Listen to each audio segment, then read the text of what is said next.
పెళ్ళయ్యి నెల రోజులవుతుంది. భర్తతో ఎలా ఉండాలో చెప్తారా అక్క? అబ్బాయిల ప్రేమ నిజమేనంటారా? నాకు భయంగా ఉందక్క. ఎందుకమ్మా భయపడేది? ప్రేమించే ఊడు దొరికితే వాడి నీడలో అలా బ్రతికేసేయొచ్చమ్మా. ఇప్పుడు అబ్బాయిలు భయపడుతున్నారమ్మా. అమ్మాయిలు ఎప్పుడు ఎలా ప్రవర్తిస్తారా అని చెప్పి అబ్బాయిలే భయపడుతున్నారు. పెళ్ళైన ఆడపిల్లలు శోభనం గదిలోనే ఒక 5 సూత్రాలు తెలుసుకోవాలి.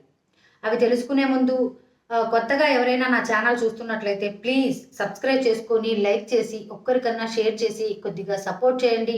ఇంకా కాపురాల గురించి మంచి మంచి వీడియోస్ అయితే చేస్తాను. అండ్ అలాగే వీడియోకి తగ్గట్టు కామెంట్ చేయండి. ఆ కామెంట్ అనేది పిన్ చేస్తాను. ఇక వీడియోలోకి వెళ్ళిపోదాం. ఓకే. ఆహ్, పెళ్ళైన ప్రతి ఆడపిల్ల శోభనం గదిలో పాల గ్లాస్‌తో అలా వెళ్ళి చక్కగా పాలు పంచుకొని భర్త కాళ్ళకి నమస్కరించాలి. ఖచ్చితంగా నమస్కరించాలి. ఎందుకు అంటే భర్త సాక్షాత్తు విష్ణుమూర్తి కాబట్టి. మనం లక్ష్మీదేవులైనప్పుడు ఆయన విష్ణుమూర్తి అవతారం. మనకి ఏదైనా పని కానప్పుడు భర్త కాళ్ళకి నమస్కరించుకొని నువ్వు ఏ పని చేసినా కూడా అంతా మంచి జరుగుతుంది. పాతకాలం అంటుంటారు చూడు, పతియే ప్రత్యక్ష దైవం అని చెప్పేసి. ఆ కాలంలో ఏది మొగుడు గురించి దేవుడితో కూడా పోరాడారంట. అట్లాగా మగాడనేవాడు మంచిగా చూసుకుంటే ఇక దేవుడు అనేవాడు అవసరం లేదు. మొగుడే దేవుడు అని చెప్పేసి ఆ కాలమే. ఆ పాతకాలం ఎవరు ఆచరిస్తారు? ఖచ్చితంగా ఆచరించాలమ్మా. ఇప్పుడు నువ్వు ఆచరిస్తే రేపు నీ పిల్లలు, వాళ్ళ పిల్లలు, వాళ్ళ పిల్లలు. ఇప్పుడు నువ్వు పక్కన పడేసావనుకో మీ పిల్లలు తర్వాత జనరేషన్ చాలా దారుణంగా ఉంటది. ఆ కాలం సాంప్రదాయాలు, ఆ కట్టుబాట్లు మనం మన పిల్లలకి నేర్పితే వాళ్ళు వాళ్ళ పిల్లలకి అట్లాగా మన జీవితాలు బాగుంటాయి. వాళ్ళ జీవితాలు బాగు చేసినట్టే. ఖచ్చితంగా మన సాంప్రదాయాలన్నీ వాళ్ళకి అలవాటు చేస్తూ ఉండండి. ఓకే. ఇక పెళ్ళైనప్పుడు ఏం చేస్తారు? శోభనం గదిలోకి, ఆ గదిలోకి వెళ్ళినప్పుడు ఎక్కడి నుంచి మొదలు పెడదామా అని చూస్తారు కదా! ఆడపిల్ల మీకు మీ అమ్మగారంటే ఇష్టమా? నాన్నగారంటే ఇష్టమా? అసలు మీకు మీ కుటుంబంలో ఎక్కువగా మీరు ఎవరిని ఇష్టపడతారు అని చెప్పేసి మాట్లాడాలి. అప్పుడు అబ్బాయి నాకు తనంటే మా అమ్మ అంటే ఇష్టం, మా నాన్న అంటే ఇష్టం. ఇంకా తన ఇష్టాల గురించి చెప్తాడు. అప్పుడు రేపు నువ్వు ఎవరితో ఎలా ఉండాలి? ఎవరితో ఎలా నడుచుకోవాలి? భర్త ప్రేమించే వాళ్ళతో ఎలా ఉండాలి అనేది నీకొక అవగాహన వస్తుంది. ఓకే. ఇక రెండోదొచ్చేసి భర్త ఫ్రెండ్స్ అనమాట. మీ ఫ్రెండ్స్‌లో బ్యాడ్ పర్సన్స్ ఎంతమందున్నారు? గుడ్ పర్సన్స్ ఎంతమందున్నారు? వాళ్ళు ఎలాంటి వాళ్ళు? ఏంటి? వాళ్ళ మనస్తత్వాలు ఎలాంటి? అన్నీ అడగాలి. అప్పుడు ఏమవుతుందంటే, మా ఫ్రెండ్ ఇలా ఉంటాడు, అలా అని చెప్తూ ఉంటాడు. అప్పుడు మంచివైతే ఓకే. ఆ బ్యాడ్ పర్సన్స్ ఎవరైనా ఉన్నారనుకో, వీలున్నంత వరకు దూరం జేయాలి. ఎందుకంటే, గంప మీద కొట్టేసినప్పుడు నిదానంగా లాక్కోవాలనమాట. అట్లాగా. ఇక మూడోదొచ్చేసి ఇష్టాలు. నాన్ వెజ్‌లో ఏం తింటాడు ఎక్కువ?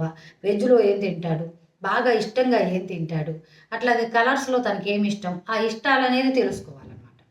ఇప్పుడు కన్నవాళ్ళ గురించి అడిగినప్పుడు, స్నేహితుల గురించి అడిగినప్పుడు, తన ఇష్టాల గురించి అడిగినప్పుడు, తను ఎలా ప్రవర్తిస్తున్నాడో తెలుసుకోవాలి.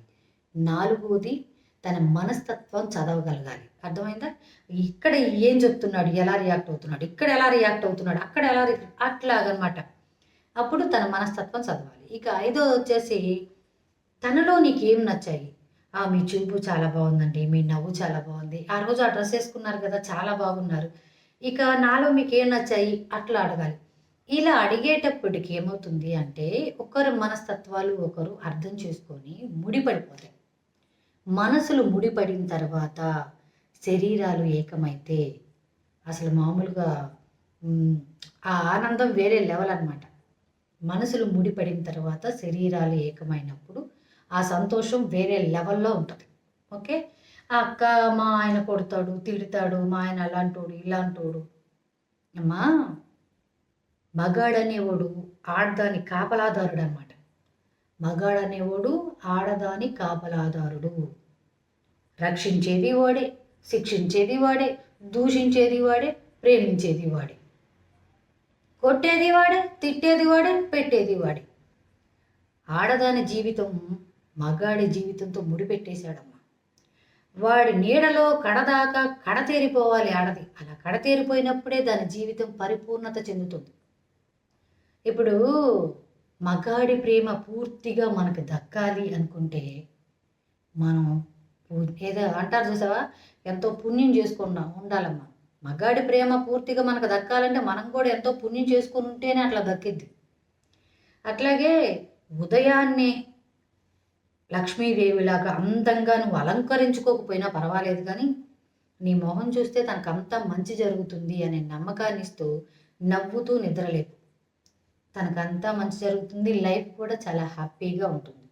అట్లాగే ఆహ్, ప్రతి ఒక్కళ్ళు ఒక్కొక్కరు ఒక్కొక్క లైఫ్ అనేది అంటే ఒక్కొక్కరికి ఒక్కొక్క ఇష్టాలుంటాయి. ఆ ఇష్టాలనేది ఖచ్చితంగా ముందు మీరు తెలుసుకోవాలమ్మా.